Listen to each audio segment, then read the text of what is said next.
better than love carefully concealed, or open rebuke is better than hidden love. Mahal mo ang isang tao, hindi mo naman siya hindi mo siya nire-rebuke, hindi mo tinutuwid, hindi mo tunay na mahal ang tao na yun. Okay? Biblical tayo kapag mayroong nagkamali. Tingnan natin kung ginagawa ba ng Kristiyano. Matthew chapter 18 verse 15, step 1, moreover, if your brother sins against you, go and tell him his fault between you and him alone. If he hears you, you have gained your brother. Let's say, for example, nagkamali si Brother Bal, ang gagawin ko, pupuntahan ko siya, Brother Bal, ganito ang pagkakamali. Hindi ilalagay sa post sa Facebook, si Brother Bal may kamali. Nasusundan nyo? So, puntahan mo mag-isa yung nagkamali. Huwag mong i-chismis. Hindi. Ang ginagawa ng Kristiyano, alam mo ba, yung kasama natin sa church, anong bagong chismis ngayon? Hallelujah. Sabihin mo sa taong nagkamali, mag-isa mo. Pag ayaw ka maniwala, but if he will not hear, take with you one or two more, that by the mouth of 2 or 3 witnesses, every word may be established. Magdala ka pa ng kasama. Kapag ayaw pa maniwala, and if he refuses to hear them, tell it to the church. But if he refuses even to hear the church, let him be to you like a heathen and a tax collector. Bago mo sabihin sa church para ituwid yung tao, hindi para i-chismis, sabihin mo muna mag-isa. Pag ayaw, magdala ka ng kasama. Pag ayaw pa, sabihin mo ng church na ituwid natin itong kapatid. Hindi mo sinabi sa church para i-chismis. Pag ayaw maniwala sa church, treat him as a heathen or a tax collector. Pastor, anong ibig sabihin niya? Sabihin niyo nga sa akin? Ha? Ano nga ba? Dito. 2 Thessalonians chapter 3 verse 14, and if anyone does not obey your word in this epistle, note that person and do not keep company with him, that he may be ashamed. Verse 15, yet do not count him as an enemy, but admonish him as a brother. So, ito na.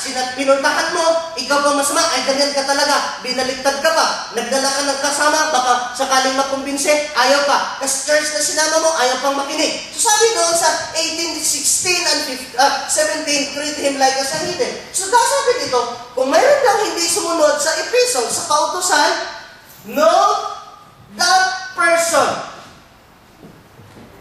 Bakit mo ino-note? Do not, balikan pa doon, do not keep company with him that he may be ashamed.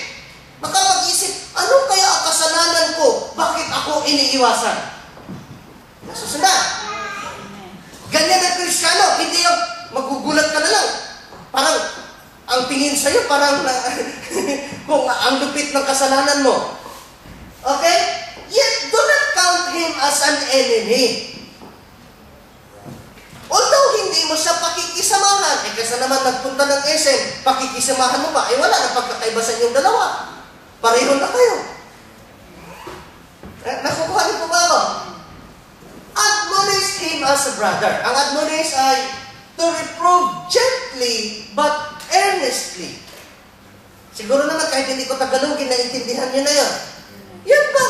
Hindi ka rude, hindi ka harsh, hindi ka masakit magsalita, pero sa puso mo, makatotohanan ka pa rin. May desire ka na ituwid yung tao na yon. Ganyan ang admonish.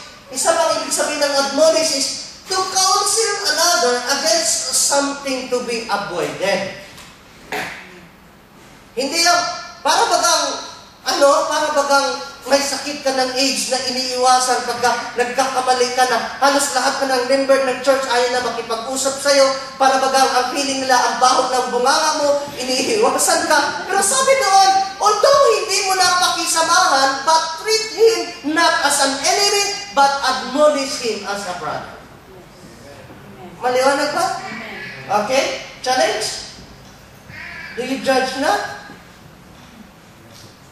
Hindi ka ba nagbitaw ng sentence or ng opinion or ng estimation mo?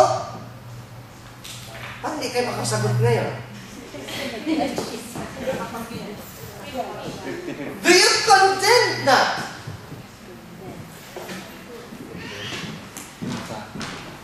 Bigyan ko kayo ng magandang example na dumating sa punto ng buhay ko, patapos na tayo, hindi tayo magtatagal.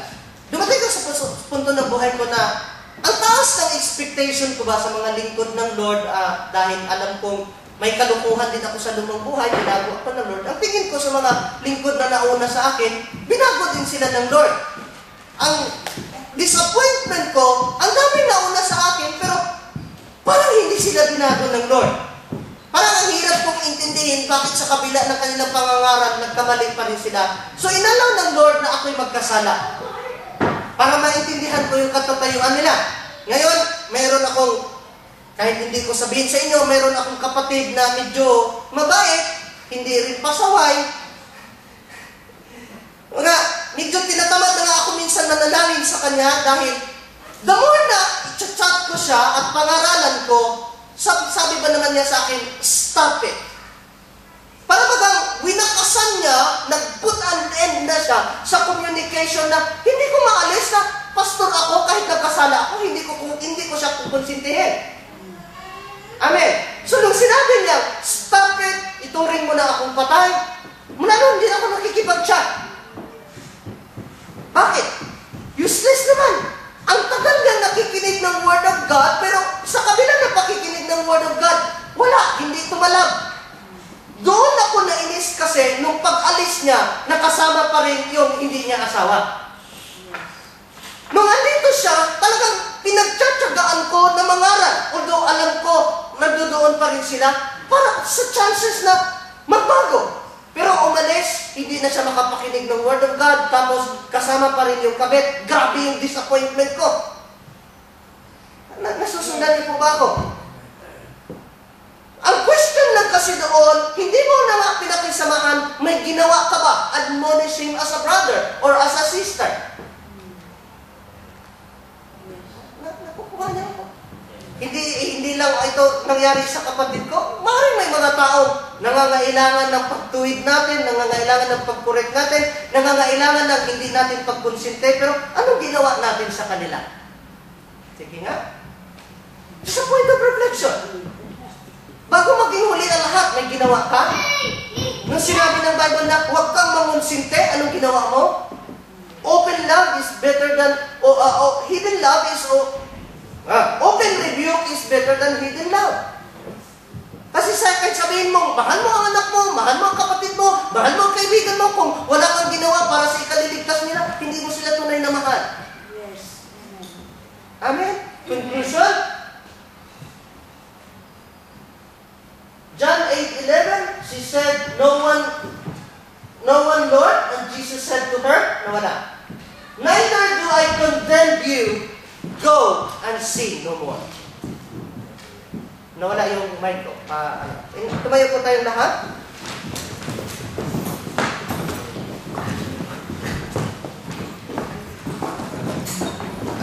Inanyayahan ko po kayong sumamba sa Lord or pakinggan ang mensahe na mabitin ito.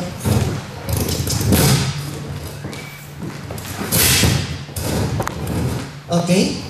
Lagay po natin ating sarili sa presensya ng Panginoon. Na alam po natin, aware ka man o hindi, aamin ka man o hindi. Minsan naging kagaya tayo ng scribes and Pharisees. Madalas ang nakikita natin ang pagkakamali ng ating kapwa, hindi yung sarili natin pagkakamali o pagkakasala. Minsan nakapagbitaw tayo ng opinion, nakapagbitaw tayo ng estimation or sentence doon sa ating kapwa. Minsan nga, hindi lang natin sila dinadjudge or hindi lang tayo nagbitaw ng salita, kundi sa ating puso, kinokondemn natin sila.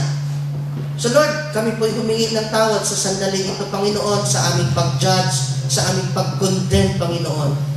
We pray, Lord God, na gawin niyo po kaming repentance sa aming mga